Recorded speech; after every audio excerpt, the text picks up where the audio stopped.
Assalamualaikum everyone and welcome back to my YouTube channel Miss Fariha Educationist। जो हमारा आज topic है वो है Bloom taxonomy. Bloom taxonomy is really important topic in the curriculum of BEd, क्योंकि इसी के ऊपर बेस करते हैं हमारे तमाम ऑब्जेक्टिव जो कि हम अपने स्टूडेंट्स के लिए डिज़ाइन करते हैं। जितने भी लर्निंग ऑब्जेक्टिव हम डिज़ाइन करते हैं it is based on the Bloom taxonomy.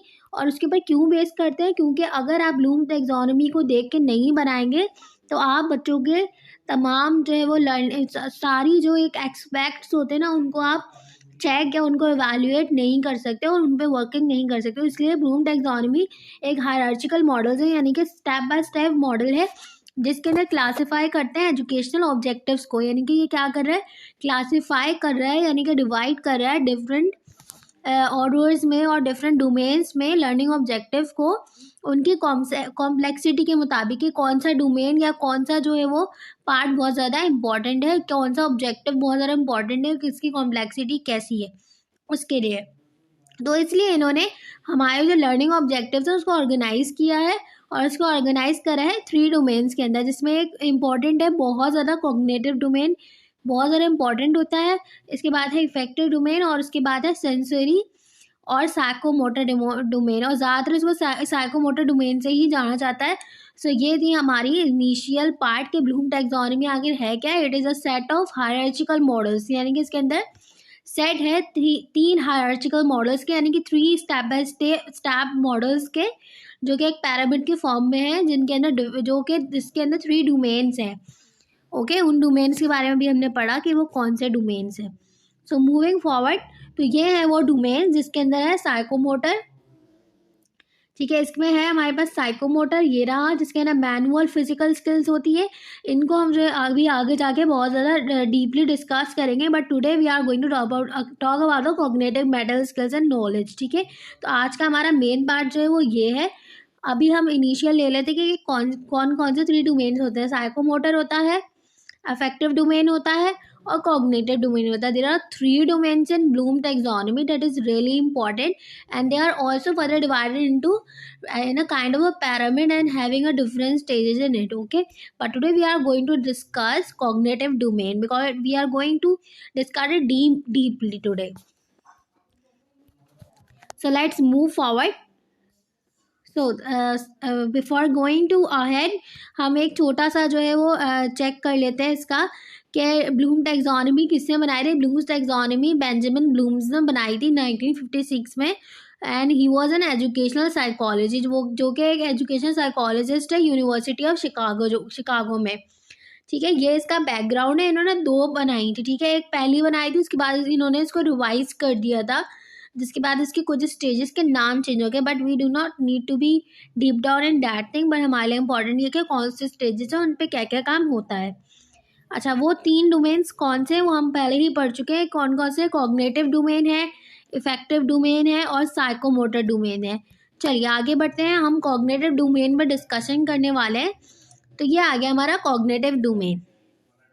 अब कॉग्निटिव डोमेन को हम पढ़ने वाले हैं डिटेल के साथ आज। ठीक है, तो in this version of Bloom taxonomy, ठीक है, जो रिवाइज वर्जन है हमारा 2001 का, जो कि अब हमारे यहाँ यूज होता है 1956 वाला। I am not going to discuss that because it is not widely use it in throughout the world right now. Okay, so we are going to discuss about 2001 revise version, जिसके अंदर 6 levels थे।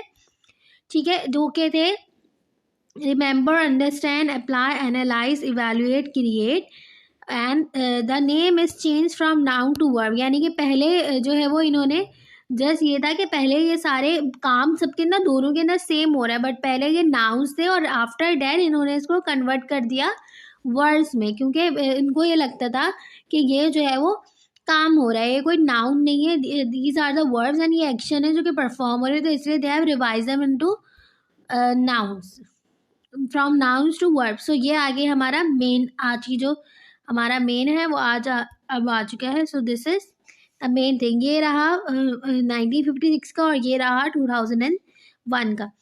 तो ये कुछ ये वाले इन्होंने part change किए थे। सिंथेसाइज को इन्होंने इवैल्यूएट कर दिया, यानी कि वर्ब में कन्वर्ट कर दिया था। इवैल्यूएशन को क्रिएट में जो है वो कन्वर्ट कर दिया था।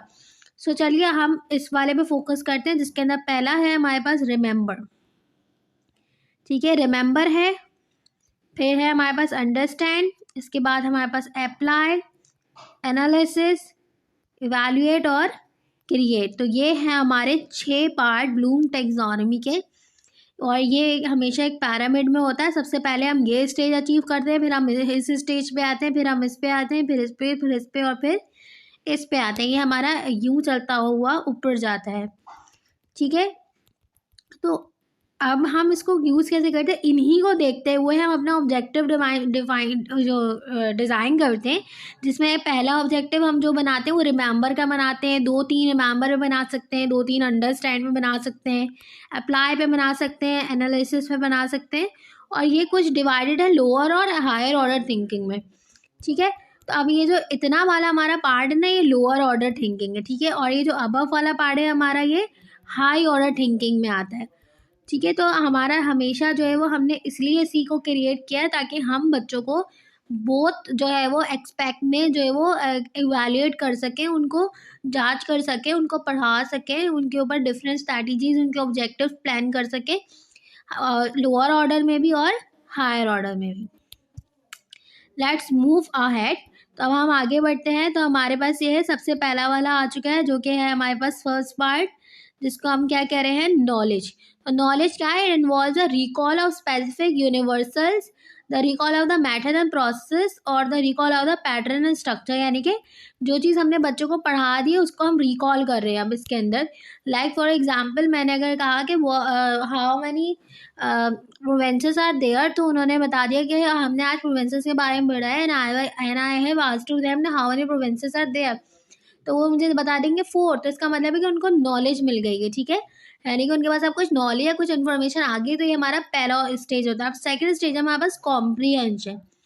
कॉम्प्रीहेंशन से को जब पढ़ते हैं तो हमें ये बात समझ आती है कि कॉम्प्रीहेंशन मीन्स अंडरस्टैंडिंग, यानी कि आपको क्या समझ आ रहा है, द टाइप ऑफ अंडरस्टैंडिंग और apprehension such that the individual knows what is being communicated and can make us of the material or idea being communicated without necessarily relating it to the other material or seeing its fullest implications। यानी कि उसने जो कुछ पढ़ा है उसने वो उस चीज़ को अंडरस्टैंड कर लिया है। फॉर एग्जाम्पल, अगर मैं किसी स्टूडेंट से पूछती हूँ कि आज जो है वो हमने कौन कौन से प्रोवेंसेस के नाम पढ़े थे, तो वो हमें बता सकते हैं कि हमने जो है वो इनके नाम पढ़े थे, और मैंने आगे पूछ लिया कि ये वाले प्रोवेंसेस कहाँ कहाँ पर हैं, तो वो हमें ये इस तरह से बता सकते हैं कि हाँ ये वाले प्रोवेंसेस यहाँ पर हैं। और हम उनसे, अगर मैं उनसे ये पूछ लूँ कि मुझे ये बताएं कि कौन से प्रोवेंस में जो है वो क्या होता है, तो उनकी अपनी अंडरस्टैंडिंग के मुताबिक उनको जो समझ आए कि किस प्रोवेंस में क्या होता है या किस प्रोवेंस की क्या खास बात है, तो वो हम उनसे पूछ सकते हैं। तो ये इसके अंदर शामिल हो सकता है। इसके बाद नेक्स्ट है हमारे पास एप्लीकेशन का पार्ट, और उसके बाद आता है हमारे पास एनालिसिस का पार्ट।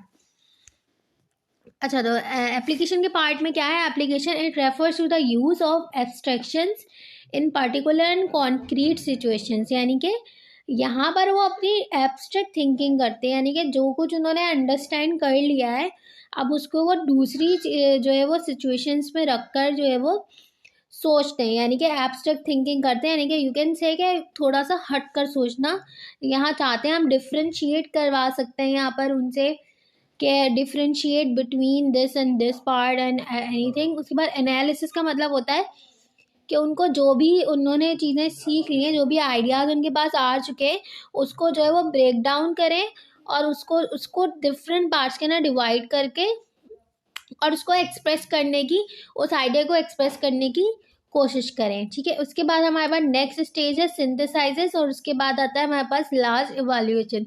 सिंथेसाइजेस में क्या है, it involves the putting together of elements and parts so as to form a whole. यानी कि सिंथेसाइज के अंदर हम सारे एलिमेंट्स को गैदर करते हैं एक होल पार्ट के अंदर। ठीक है, यानी कि हमने जितनी भी इंफॉर्मेशन हमने बच्चों को दे दिया, अब स्टूडेंट जो है वो उसको गैदर करने वाले हैं, और इंफॉर्मेशन को गैदर करके they are going to evaluate something, यानी कि किसी चीज़ के ऊपर वो जजमेंट देने वाले हैं, कोई चीज़ प्रपोज करने वाले हैं, कोई चीज़ क्रिएट करने वाले हैं। सबसे पहले उन्होंने 5th लेवल पे उन्होंने सारी चीज़ों को, 4th के ऊपर उन्होंने सारी चीज़ों को ब्रेक डाउन करा था, और यहाँ पर आकर उन्होंने उसको एक साथ करा और यहाँ इस स्टेज पे आके उन्होंने कुछ इवेल्युएट कर लिया, कुछ बना लिया है. So these are the 5 stages of Bloom taxonomy that is really necessary and important to understand to develop a better or effective objectives or learning objectives for the learners. So that's it from the today's video, and I hope you like my video, and it's a humble request to kindly subscribe my channel. That's it from today. Allah Hafiz. Bye bye.